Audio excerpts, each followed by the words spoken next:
Bonsoir et merci d'être là. Ce soir, une histoire douce t'attend.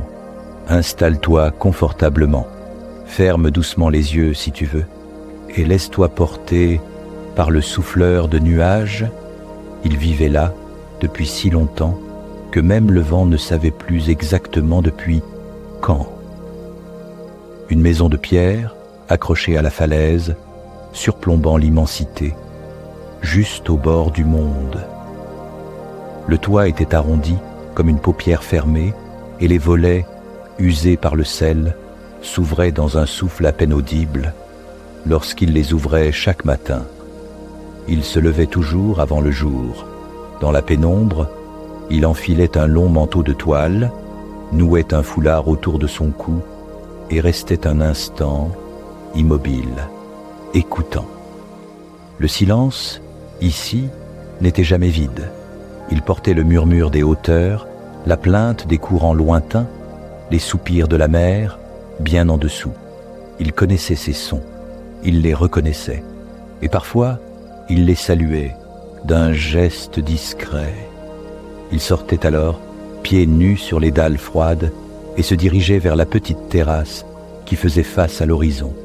Là, il attendait, sans bouger, les yeux mi-clos, le corps ancré dans la pierre, comme un vieux mât oublié par un navire de brume, et quand le premier souffle du matin passait entre les rochers, il savait que c'était le moment. Il descendait les quelques marches, taillées à même la roche, longeait un muret moussu et poussait une lourde porte en bois, dissimulée dans la paroi. Derrière, l'atelier, pas un atelier ordinaire, un atelier ouvert au ciel, sans toit, juste un cercle de pierres anciennes, bordé d'étagères, de bocaux et d'objets suspendus. Au centre, un large pupitre d'ardoise, incliné, veiné de traces de craie et de pigments. Et un souffleur, pas un souffleur de verre, non, un souffleur de nuages, un instrument étrange, fait de cuivre et de bois, terminé par une large embouchure recourbée et des ailettes mobiles. Chaque matin, il s'en approchait, le caressait du regard, le touchait avec lenteur, puis, d'un geste lent, il versait dans la chambre du souffleur une pincée de poudre fine, extraite d'un petit sac de toile grise. Personne ne savait d'où venait cette poudre, pas même lui. Peut-être qu'elle se formait toute seule, dans l'atelier, quand la lune et le vent s'accordaient. Il posait ensuite ses lèvres sur l'embouchure, fermait les yeux et soufflait, doucement, longtemps, avec régularité. Pas un souffle humain, un souffle plus ancien, plus ample, comme si l'air, en lui, avait grandi, et peu à peu un fil se formait, une vapeur pâle, presque invisible d'abord, qui tournoyait autour du souffleur, avant de s'élever, un premier nuage, puis un autre. Il montait lentement, comme des bulles de temps, traversait l'ouverture du cercle de pierre et partait vers le ciel. Chaque matin, il en créait ainsi plusieurs, jamais le même nombre, jamais la même forme. C'était une affaire de souffle et d'écoute. Parfois, il s'interrompait, observait le ciel, attendait un frémissement, puis reprenait. Il n'y avait ni règle, ni plan. Seulement une sorte de dialogue entre lui et l'espace. Il ne parlait pas, mais il écoutait, et ses gestes étaient si précis, si doux, qu'on aurait dit qu'il écrivait quelque chose dans l'air. Les nuages s'élevaient un à un. Certains restaient groupés, d'autres partaient seuls. Parfois, l'un d'eux hésitait, redescendait un peu, puis repartait.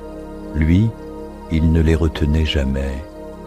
Il les regardait s'éloigner simplement, avec une tendresse silencieuse, comme on regarde partir les pensées quand on médite. Lorsqu'il avait terminé, il restait là, debout, au centre du cercle, les paumes ouvertes, vides, comme si ses mains avaient donné quelque chose qu'il ne reprendrait jamais. Il ne souriait pas, mais ses yeux s'adoucissaient et son souffle devenait plus lent encore. Ce n'était pas une prière, ni un travail, c'était une manière d'être au monde, une façon de respirer avec lui. Il ne notait rien, ne comptait pas les jours, il ne gardait aucune trace, le ciel seul était mémoire, et les nuages partaient, emportant avec eux un peu du silence de l'atelier, un peu de ce qui ne se dit pas. Quand le dernier s'était élevé, il rangeait le souffleur avec précaution. Un chiffon doux, un geste lent. Puis il recouvrait l'instrument d'un tissu sombre, comme on borde un enfant endormi.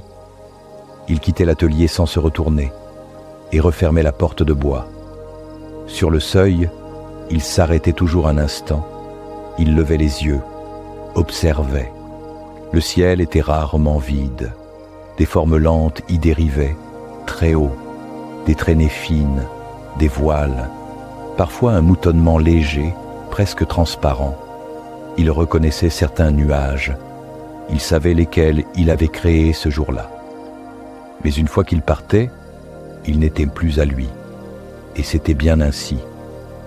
Il longeait ensuite le sentier pierreux qui serpentait le long de la falaise, passait sous les arches naturelles, frôlait les herbes hautes, cueillait parfois une feuille de menthe sauvage qu'il froissait entre ses doigts.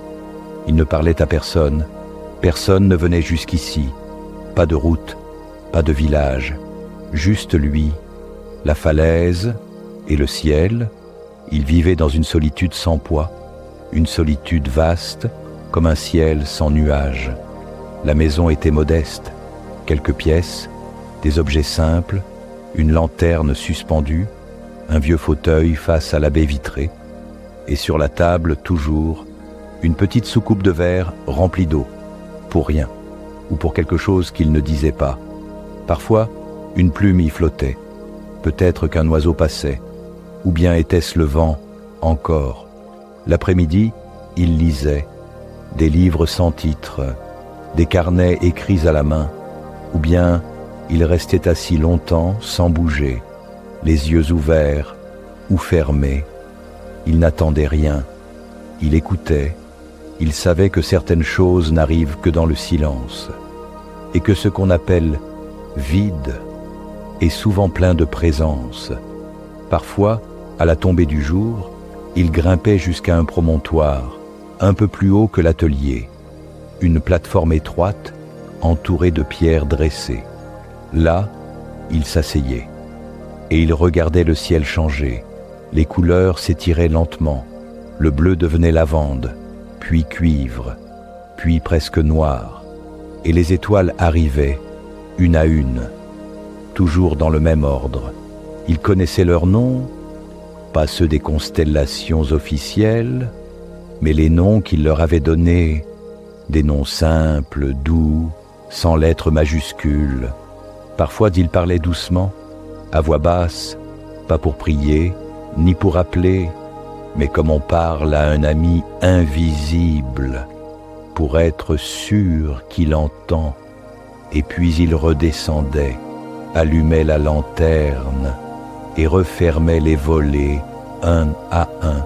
La nuit tombait sur la falaise et le vent continuait. L'aube se glissait à peine sur la falaise, quand il poussa une nouvelle fois la lourde porte de bois. La brume de la nuit n'avait pas encore quitté les pierres, et une fraîcheur vive s'accrochait au mur, déposant un voile de buée sur le cuivre du souffleur. Tout semblait exactement pareil, et pourtant un frisson léger parcourait l'air, comme une note tenue, discrète, presque imperceptible. Il resta un instant sur le seuil, respirant la senteur minérale, mêlée d'algues lointaines. Devant lui, l'atelier se laissait deviner dans la demi-lumière, les étagères cerclant le cercle de roches, les fioles au verre épais, prêtes à avaler la lueur du jour, les crochets de fer, où pendaient des bandelettes de tissu séché par le vent marin. Il avança de quelques pas, et chaque pierre sous son pied résonna doucement, comme si le sol se souvenait de tous les matins précédents. Ses doigts glissèrent sur le rebord du pupitre d'ardoise. La surface était froide, lisse, striée par le passage répété de craies usées. Plus loin, posés côte à côte, se trouvaient 3 coquillages blancs, leurs nacres tournées vers le ciel. Il les ramassait parfois, les écoutait, puis les reposait, toujours dans le même ordre, un rituel sans témoin ni explication. Aujourd'hui, il effleura seulement le premier, comme pour s'assurer qu'il était bien là. Puis il alla vers l'instrument.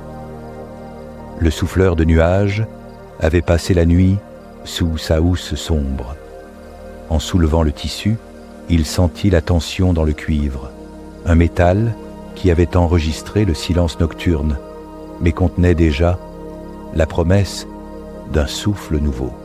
Il en fit le tour, vérifiant d'un geste expert l'alignement des ailettes, la douceur de la charnière, la netteté du joint entre la chambre et l'embouchure.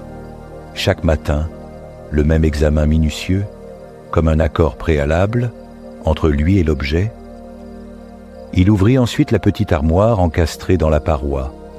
À l'intérieur, quelques sachets de toile, une cuillère de buis, un mortier de pierre sombre. Rien d'autre. Il choisit un sachet couleur sable, le décousit d'un geste précis et versa dans le mortier une poudre presque translucide. La texture rappelait la farine, mais une étincelle diaphane luisait au moindre éclat de lumière. Il écrasa doucement le mélange jusqu'à ce qu'un parfum très fin, presque sucré, se libère. Personne n'aurait pu dire d'où venait cette odeur.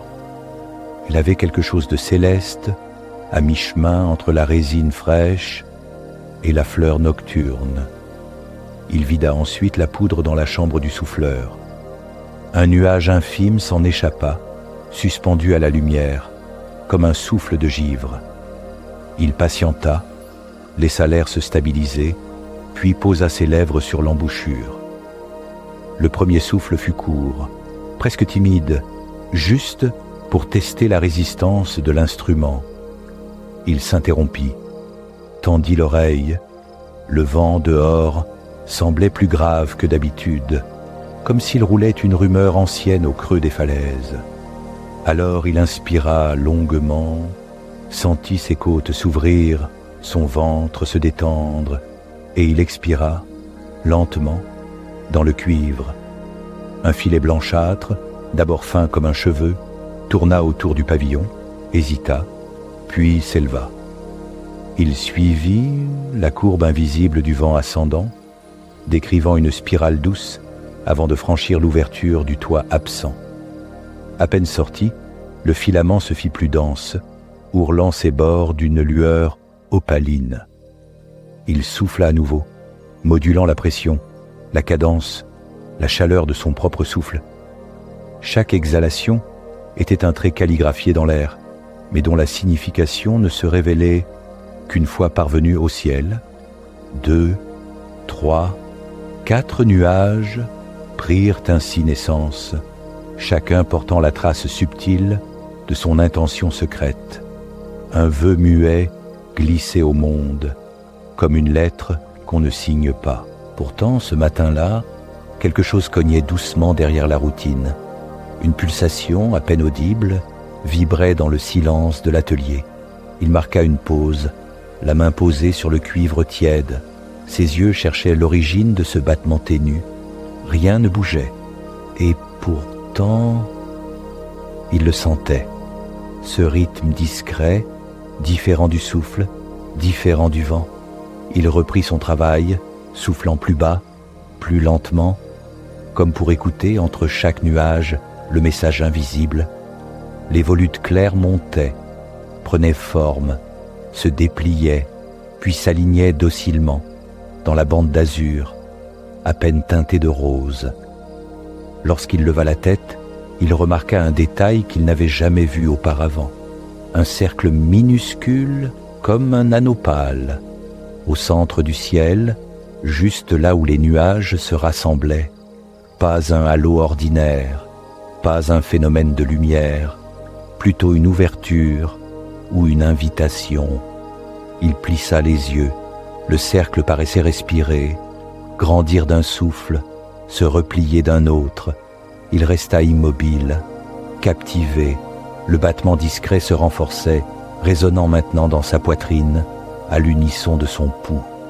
Un pressentiment doux, ni crainte, ni hâte, mais l'intuition que quelque chose approchait, lentement, de très loin. Il ferma les yeux, laissait faire, laissait venir, comme toujours. Mais au plus profond, une phrase muette germait déjà. Il ne sera plus seul à souffler pour longtemps. Le cercle pâle dans le ciel s'était estompé, comme s'il n'avait jamais été là, mais quelque chose restait, dans l'air, dans ses mains, dans sa poitrine, un écho, un frémissement, qui ne venait ni du vent, ni du souffle. Il reposa le souffleur, puis s'assit lentement sur un banc de pierre, posé contre le mur circulaire. Il ferma les yeux. La lumière du matin passait à travers ses paupières, colorant son silence d'un rose tiède. Le battement s'était apaisé, mais la sensation, elle, persistait, comme si un regard s'était posé sur lui.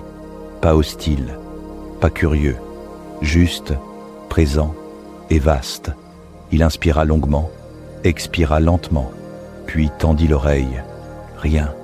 Le murmure du vent dans les creux, les coquillages qui tintaient très doucement contre la pierre, et les ailes fines d'un insecte qui passait, sans bruit, dans le rayon de lumière. Il rouvrit les yeux, le ciel, là-haut, était clair, les nuages qu'il avait soufflés poursuivaient leur route vers l'est. Mais il savait, ce matin n'était pas comme les autres, et demain ne le serait pas non plus. Il se leva. Ses pas étaient calmes, mais l'atelier, lui, semblait en attente. Les fioles captèrent la lumière, comme si elles cherchaient à refléter quelque chose. Les bandelettes suspendues frémissaient à peine, comme si l'air était devenu plus dense. Il s'approche du pupitre. Au centre, là où les craies s'érodaient chaque jour, une trace, invisible d'abord, était apparue. Il tendit la main, effleura la surface. Un cercle, très léger, gravé peut-être, ou simplement imprimé par le temps. Il ne l'avait jamais vu, ou bien il n'avait jamais su le regarder. Il suivit du doigt la courbe douce, les bords presque effacés, comme une empreinte d'aile, posée là depuis toujours. Une impression traversa son esprit, aussi rapide qu'un éclat dans l'eau. Quelqu'un est passé ici, pas aujourd'hui, pas cette nuit, mais un jour, peut-être ancien, peut-être à venir, et l'atelier s'en souvenait. Il resta un moment debout, les mains posées à plat, la tête baissée, puis il sourit, un sourire minuscule, invisible pour qui ne le connaissait pas, mais sincère, pas de surprise, pas d'inquiétude, juste une paix nouvelle, comme si son souffle n'était plus seul. Il rangea les outils, nettoya doucement la chambre du souffleur, plia le tissu de protection avec une lenteur presque cérémonielle, puis il passa un doigt sur le bord du pupitre, là où la trace circulaire était apparue. Elle avait disparu, mais il n'avait pas rêvé. Le ciel, à cet instant, changea légèrement de ton. Une lueur plus dorée se posa sur les pierres. Le vent se fit plus doux, moins horizontal. Il monta, vertical, léger, comme une aspiration discrète. Il ferma les yeux une dernière fois, et dans le silence, une image naquit. Un battement d'ailes, lent, majestueux, hors de la vue, mais si proche qu'il aurait presque pu en sentir le souffle passer sur son front. Le jour suivant, il se leva un peu plus tôt que d'habitude. Il ne savait pas pourquoi. C'était le corps, pas l'esprit, qui avait décidé. Il s'était éveillé avant la lumière, Dans ce moment suspendu, où le ciel hésite encore entre la nuit et la possibilité d'un matin, il était resté allongé quelques instants, immobile, le regard tourné vers le plafond, et il avait écouté, pas le vent, pas la mer, autre chose, un silence plus large, plus tendu, comme si l'air attendait. Il s'était levé, avait enfilé son manteau, était sorti sans bruit, la maison encore assoupie, les pierres froides sous ses pas. Le ciel, lui, était d'un bleu très profond, presque violet, comme une encre ancienne qu'on aurait étalée au pinceau. Aucune étoile, mais une clarté naissante, quelque part, derrière l'horizon. Il marcha sans allumer la lanterne. La lumière suffisait. Ses pas le menèrent, non pas à l'atelier, mais plus haut, vers ce promontoire oublié, là où les pierres dressées formaient un cercle irrégulier. Il n'y allait presque jamais avant le jour. Mais ce matin-là, il sentait que c'était là qu'il fallait aller. Il gravit lentement les marches naturelles, creusées par le vent, tapissées de lichen gris. Là-haut, il s'arrêta, le souffle un peu plus court, les mains dans les poches, et le regard tourné vers l'est. Le ciel s'éclairait, très doucement, pas de nuages, pas encore. Mais au centre du ciel, exactement là où il avait vu le cercle la veille, il remarqua un frémissement, un mouvement, minuscule, à peine visible, pas un oiseau connu, pas une mouette, pas une ombre habituelle, quelque chose plus grand, plus lent et d'une grâce étrange. La forme flottait, loin au-dessus des eaux, mais elle ne battait pas des ailes. Elle planait comme un souffle devenu matière. Il cligna des yeux, la forme disparut, puis revint, et cette fois, il vit une aile, longue, courbée, silencieuse. Elle tranchait doucement la lumière du matin, comme une plume immense glissant sur un lac. Il resta figé, pas de peur, pas d'étonnement. Un apaisement soudain, profond, comme si quelque chose en lui avait reconnu. Il ne savait pas quoi, ni pourquoi, mais c'était là, et c'était juste. L'aile disparut à nouveau, derrière un repli de ciel, ou derrière son souffle. Il ferma les yeux et sourit. Pas un mot, pas une pensée claire, juste un silence qui avait changé de couleur. Ce jour-là, il ne descendit pas à l'atelier, pas tout de suite. Il resta longtemps là-haut sur le promontoire, à scruter le ciel, pas pour voir, mais pour sentir. Et au bout d'un moment, il revint. Elle était là, l'aile, et cette fois, pas seule. Une deuxième la suivait, plus fine, plus haute, puis un corps, long, fuselé, recouvert d'un plumage presque blanc, tirant vers le gris nacré. Il n'avait jamais vu un oiseau pareil, ni dans les cieux, ni dans les livres. Il était immense, mais léger, majestueux, sans arrogance, et il volait sans effort, sans bruit, sans rupture, comme si l'air lui ouvrait la voie. Il décrivait de larges cercles au-dessus de la falaise, jamais brusques, jamais pressés, et pourtant, chaque boucle semblait se rapprocher. Il ne descendait pas, il n'appelait pas, mais il regardait. Le souffleur le sentait, dans sa nuque, dans sa poitrine, dans l'air autour de lui. Ce n'était pas un regard de fauve, ni un regard humain. C'était un regard ancien, un regard qui savait. Il ne bougea pas. Il resta là, les mains ouvertes, le souffle lent, le cœur apaisé. Puis, l'oiseau s'immobilisa, tout en vol, un instant suspendu, comme si le temps lui-même avait oublié de couler. Et dans cet instant, le souffleur comprit, pas par les mots, ni par une voix, mais par une sensation, claire, silencieuse, immédiate. Il n'était pas seul, plus maintenant. Quelque chose, quelqu'un était venu, pas pour prendre, ni pour changer, mais pour accompagné. L'oiseau s'éloigna ensuite, tranquillement, vers l'ouest, vers la mer, et disparut. Le souffleur resta là, longtemps, debout, face au vent. Il n'avait rien dit, rien fait. Mais en lui, quelque chose s'était déplacé, une certitude douce, comme une lumière qu'on ne voit pas, mais qu'on ressent. Il redescendit lentement, passa devant l'atelier, sans y entrer, et rentra chez lui, en silence. Il allume une bougie, sans raison, et s'assit, pas pour réfléchir, pas pour comprendre, mais pour être là, présent, comme si un souffle nouveau était entré dans la maison, sans bruit, sans clé et sans besoin d'explication. Il ne dit rien ce matin-là, pas même au silence. Il se leva avant la lumière, comme toujours, mais ses gestes, eux, avaient changé, plus lents, plus souples, comme si ses bras savaient quelque chose qu'il n'avait pas encore compris. Il marcha vers l'atelier, les mains dans les poches, le regard calme. La lumière du jour filtrait entre les rochers, posant des éclats d'ambre sur les mousses. Le vent était doux, comme repassé par une main attentive. Quand il poussa la porte du cercle de pierre, l'air était plus clair qu'à l'habitude, plus léger, comme filtré. Il resta un moment sur le seuil, juste à sentir, puis il entra.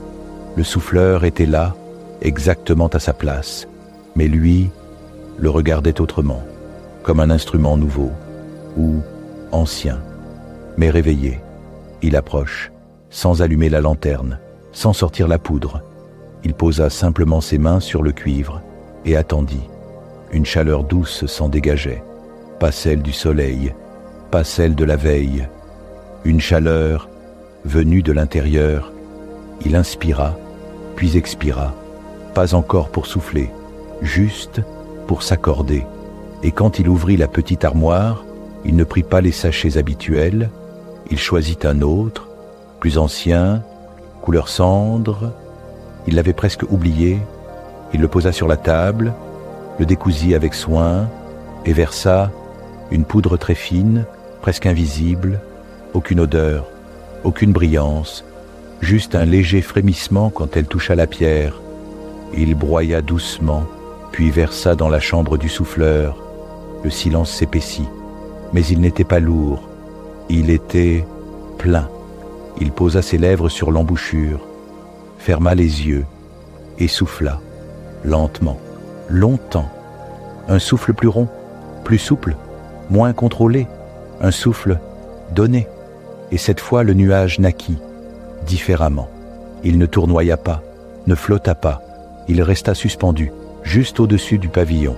Puis il s'ouvrit, pas comme un fruit, ni comme une fleur, comme une pensée qui se déplie. Dedans, rien de visible, mais quelque chose passa à travers lui, à travers le souffle, à travers l'air, et dans ses mains, le souffleur sentit un frisson nouveau, comme si une autre présence soufflait avec lui, pas à sa place, pas au-dessus, mais avec. Le nuage flottait encore, immobile, comme suspendu à une pensée. Il n'obéissait à aucune logique, ni de poids, ni de forme, ni de vent.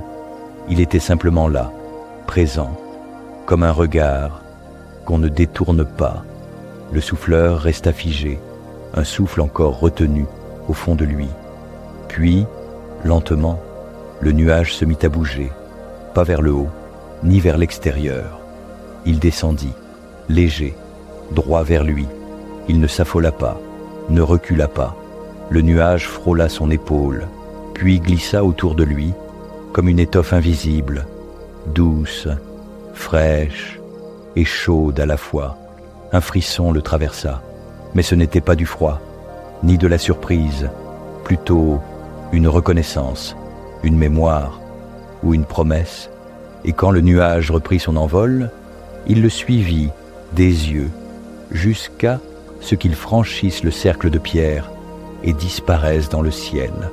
Il resta là, silencieux, le souffle calme, les mains posées sur la pierre, et il comprit, ce jour-là, il ne créerait pas seul, Il prépara le souffleur à nouveau, nettoya, versa, inspira, mais cette fois, au moment d'expirer, il attendit. 1 seconde, 2, 3, et dans cet instant suspendu, il sentit l'autre souffle, pas en lui, pas dans le cuivre, mais autour, dans l'air, dans l'espace, comme si quelqu'un d'invisible soufflait aussi, avec lui. Alors il laissa sortir son souffle, et ce fut différent. Le son du cuivre était plus rond, moins métallique. Le nuage naquit dans un frisson et se mit à danser, véritablement danser, une oscillation fluide, un mouvement spiralé, ni prévu, ni contrôlé, mais parfaitement juste. Il souffla à nouveau, et un deuxième nuage suivit, plus clair, plus rapide, puis un troisième, puis un quatrième. Il se formait sans effort, comme porté, non seulement par lui, mais par une force invisible. Il n'avait jamais connu cela, pas même au début lorsqu'il avait découvert le souffleur, ni même dans les années où tout semblait si fluide. Ici, il ne dirigeait plus, il accompagnait, il accueillait, chaque souffle devenait un dialogue, un échange silencieux, et les nuages prenaient des formes qu'il n'avait jamais soufflées, des spirales doubles, des volutes entrelacées, des filaments qui se rejoignaient à distance. Certains montaient haut, puis se retournaient un instant, comme pour regarder la falaise, avant de poursuivre leur course. D'autres traînaient derrière eux des gouttelettes fines, presque lumineuses. Il les observait, non comme un créateur, mais comme un témoin émerveillé. Il n'avait jamais eu d'élève, jamais transmis son art, pas parce qu'il ne voulait pas, mais parce qu'il ne savait pas comment. Ce jour-là, il sentit que quelqu'un ou quelque chose était venu apprendre et enseigner, ensemble, dans le même geste, dans le même souffle. Le ciel à midi était parcouru d'ombres douces, comme des lettres tracées dans le bleu, et lui, assis contre la paroi, les yeux mi-clos, savait qu'il venait de franchir un seuil invisible. Pas un changement brutal, pas une révélation soudaine, mais un glissement, un passage, et derrière ce passage, une autre façon d'être là, avec l'air, avec le ciel, avec l'autre. Il ferma les yeux et laissa venir le souffle, la chaleur, l'image d'une grande aile, immobile, au-dessus du monde, et cette certitude silencieuse, il n'était plus seul à souffler, et peut-être ne l'avait-il jamais été. Le jour s'était levé sans bruit, comme un drap qu'on retire doucement d'un corps endormi. La falaise baignait dans une lumière pâle, ni chaude, ni froide, juste suspendue. Le souffleur s'éveilla d'un sommeil calme, mais traversé par des images étranges, des spirales dans l'eau, un battement d'ailes sur son épaule et un cercle posé au creux de sa paume. Il se leva sans mot. L'air dans la maison semblait plus vaste. Il ouvrit les volets. Le ciel était clair, d'un bleu si doux qu'on aurait dit qu'il venait d'être peint à la main.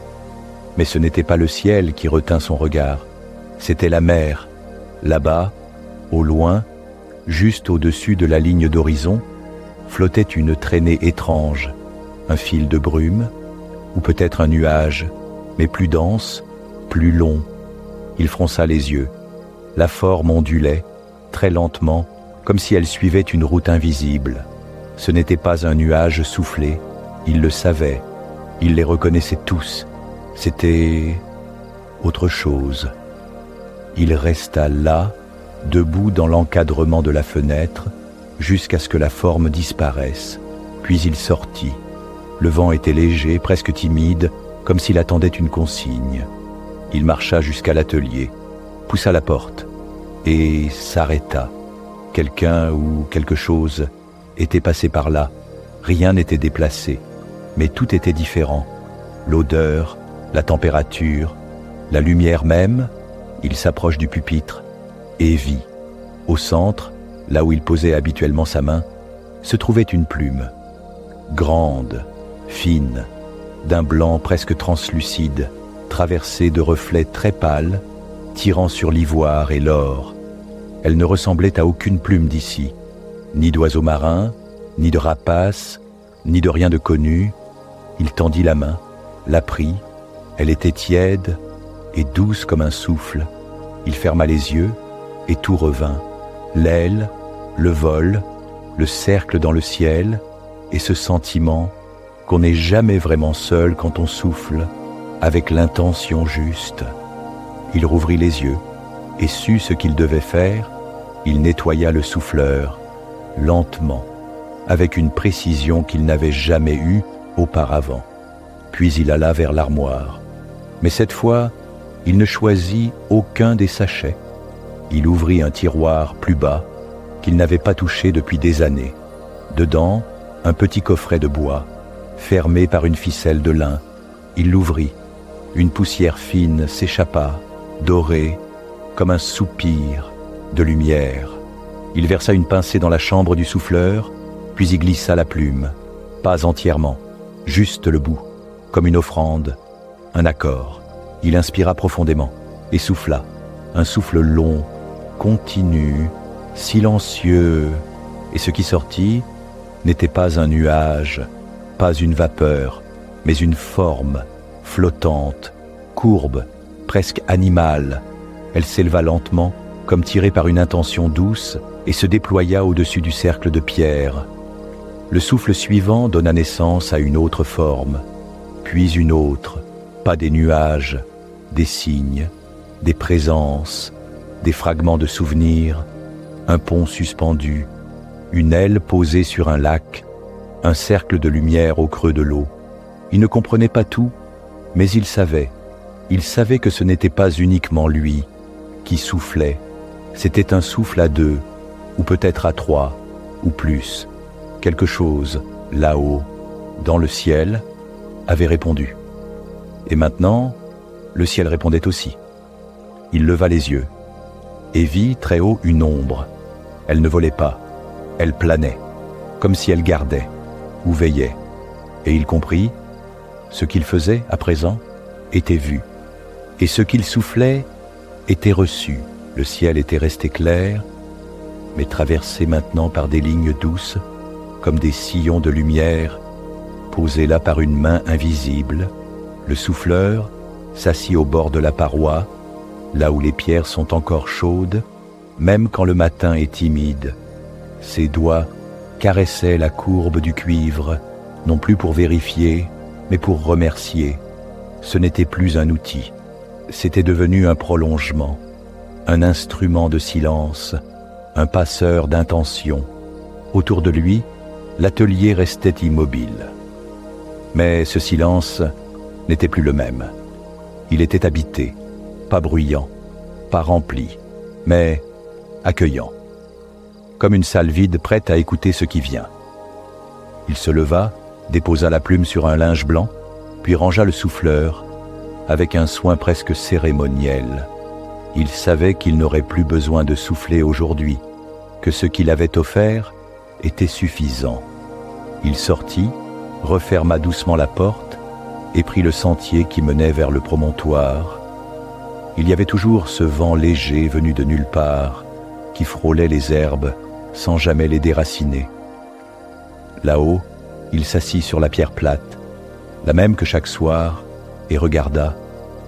Pas le ciel, pas l'horizon, mais l'espace entre les choses, l'espace entre deux oiseaux qui volent, l'espace entre deux souffles, l'espace entre la mer et son reflet. C'est là, il le savait, que les vraies choses s'écrivent, pas dans la matière, mais dans l'air. Et cet air, aujourd'hui, était dense de présence. Il ferma les yeux, et dans le noir de ses paupières, il vit des formes douces apparaître, des spirales, des ailes, un sentier lumineux, puis un enfant, debout, là, au centre de l'atelier.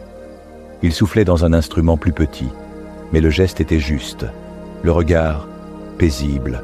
L'enfant ne parlait pas, mais il savait, Il savait ce qu'il faisait, et le souffleur, dans sa vision, sourit. Ce n'était pas un rêve, ni une image née du sommeil, c'était une mémoire, ou un avenir, ou les deux à la fois. Il rouvrit les yeux, le ciel s'était teinté d'orangé, le jour baissait, mais doucement, il descendit, ralentit le pas en longeant les arches, et s'arrêta un instant devant la vieille lanterne suspendue à l'entrée de la maison. Elle n'était plus allumée depuis longtemps. Mais ce soir-là, il enleva la poussière et la ralluma. Pas pour voir, pas pour s'éclairer, mais pour dire « Je suis là, je veille encore ». Dans la maison, tout était à sa place. Le fauteuil, la table, le petit bol de verre. Il y versa de l'eau fraîche, comme chaque soir, et cette fois, la plume y flotta doucement, se posant en travers, sans couler. Elle resta là, parfaite, immobile, comme un souvenir, posé au bord du présent. Il s'assit et ne pensa à rien. Il laissa simplement venir les images, les souffles, les impressions, et cette sensation paisible que quelque chose avait changé, sans bruit, sans date, sans début, juste comme une étoile qui s'allume, très loin, et dont on ne voit la lumière que longtemps après. Il sourit, pas parce qu'il comprenait, mais parce qu'il n'en avait plus besoin. Le ciel à présent savait, et dans l'air, quelque part, une aile immense battait encore doucement, loin au-dessus, loin en dedans. Alors maintenant, tu peux laisser tout doucement tes paupières se fermer. Il n'y a plus rien à faire, rien à retenir, rien à chercher, seulement sentir l'air autour de toi, le laisser t'envelopper, comme une plume, comme un souffle, comme une présence bienveillante. Là-haut, les nuages continuent leur voyage, lents, calmes, silencieux. Et toi aussi, tu peux les rejoindre à ta façon. Merci d'avoir écouté cette histoire.